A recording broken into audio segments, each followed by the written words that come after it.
જય શ્રી કૃષ્ણ. જય પૂર્ણ પુરુષોત્તમ ભગવાન. પુરુષોત્તમ માસના 10મા દિવસનો અધ્યાય 10મો, શિવના આરાધનનો ઉદ્યોગ. નારદ બોલ્યા, હે તપના ભંડાર, પછી મોટા તેજસ્વી ક્રોધી મુનિએ શું વિચાર કરી તે ઋષિની કન્યાને કહ્યું તે મને કહો. શુત બોલ્યા, બ્રાહ્મણો, નારદનું બોલવું સાંભળી બદ્રિકાશ્રમમાં સ્વામી સર્વથી છાનું તથા સર્વનો હિતકારક દુર્વાસાએ વચન કહ્યું. શ્રી નારાયણ બોલ્યા, હે નારદ, તે વખતે મુનિ મેધાવીની પુત્રીનું દુઃખ ટાળવા જે વૃત્તાંત કહ્યું હતું તે હું કહું છું, માટે ધ્યાનથી સાંભળો. દુર્વાસા બોલ્યા, હે સુંદરી, હું કોઈને પણ કહેતો નથી, ફક્ત તારે માટે આદર છે તેથી તને હું કહું છું, માટે સાંભળ. ટૂંકાણમાં જ તને કહું છું કે હે સારા ભાગ્યવાળી, આજથી ત્રીજા જ માસ પુરુષોત્તમ માસ છે. તેમાં તીર્થ વિશે નાહેલો નર ગર્ભહત્યાથી છૂટે છે. હે સુંદરી, એની બરોબર કાર્તિક વગેરેમાં બીજા કોઈ પણ મહિના નથી. તમામ મહિના, પખવાડિયા અને જે પર્વો આવે છે તે પુરુષોત્તમ મહિનાના 16મા ભાગને પણ લાયક નથી. શાસ્ત્રમાં કહેલા જે સર્વ સાધનો છે તે પણ આ માસના 16મા ભાગે લાયકાત ધરાવતા નથી. હે સુંદરી, 12,000 વર્ષ ગંગામાં નાહવાથી જે ફળ થાય અને ગોદાવરીમાં એકવાર નાહવાથી જે ફળ થાય, તેમજ પુરુષોત્તમ મહિનામાં હર કોઈ ઠેકાણે પણ એકવાર નાહવાથી મળે છે. હે બાળકી, પુરુષોત્તમ માસ શ્રી કૃષ્ણને વહાલો છે, માટે તેને સેવવાથી સઘળી મનોકામના પૂર્ણ થાય છે. હું પણ હર્ષથી પુરુષોત્તમને પેટે આ પ્રચલિત માસને સેવું છું, તેથી તું તે પુરુષોત્તમ માસને સેવ. હે બાળકી, એક દિવસ મેં ક્રોધથી અંબરીશ રાજાને બાળી નાખવા કૃત્યા શક્તિ મોકલી. ત્યારે વિષ્ણુએ મને જ સાવ બાળી નાખવા તે વખતે પ્રકાશ પામતું સુદર્શન ચક્ર મારી તરફ મોકલ્યું. તે વખતે ચક્ર પુરુષોત્તમના વ્રતથી જ પાછું વળ્યું. હે સુંદરી, ત્રણેય લોકને બાળી ભસ્મ કરવાને સમર્થ તે ચક્ર જ્યારે મને કાંઈ કરી શક્યું નહીં, ત્યારે મને અનહદ આશ્ચર્ય થયું. માટે હે સારા ભાગ્યશાળી, તું શ્રી પુરુષોત્તમ માસને સેવ. આમ પ્રેમ ભાવથી પુત્રીને કહી મુનિઓમાં શ્રેષ્ઠ દુર્વાસા ચૂપ રહ્યા. શ્રી કૃષ્ણ બોલ્યા, હે રાજન, ભાવિમાં પ્રેરણા કરેલી અને ગુણોમાં દોષ ઠરાવવાની બુદ્ધિએ પ્રેરણા કરેલી હોવાથી મનમાં ક્રોધ પામેલી બાળકી દુર્વાસાને કહેવા લાગી.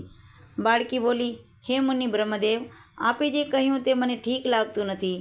કેમ માઘ વગેરે મહિના કશું ન કરી શકે? કાર્તિક માસ ન્યૂન્ય છે એમ કેમ કહેવાય? તે કહે કે વૈશાખ માસને સેવવાથી શું સારી કામના નથી દેતા? વળી સદાશિવ વગેરે દેવતાઓ સેવા કર્યાથી શું ફળને આપતા નથી?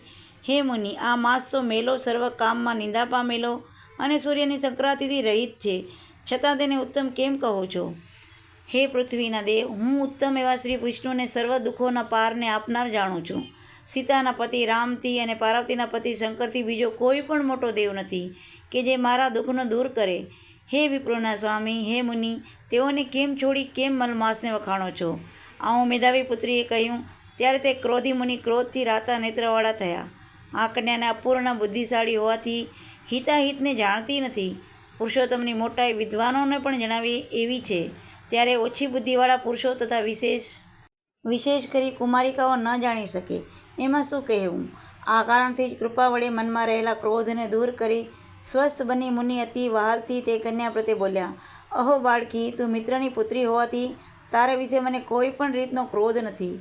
હે ભાગ્ય રહિત, તને ઠીક લાગતું હોય તે મરજી મુજબ કર. બીજું, હે બાળકી, હવે તારું ભવિષ્ય કહું છું તે સાંભળ. તે જે પુરુષોત્તમ માસનો તિરસ્કાર કર્યો, માટે સર્વ પ્રકારે તેનું ફળ આ અથવા બીજા જન્મમાં થશે. પછી હું નરનારાયણના આશ્રમમાં જવાનો છું.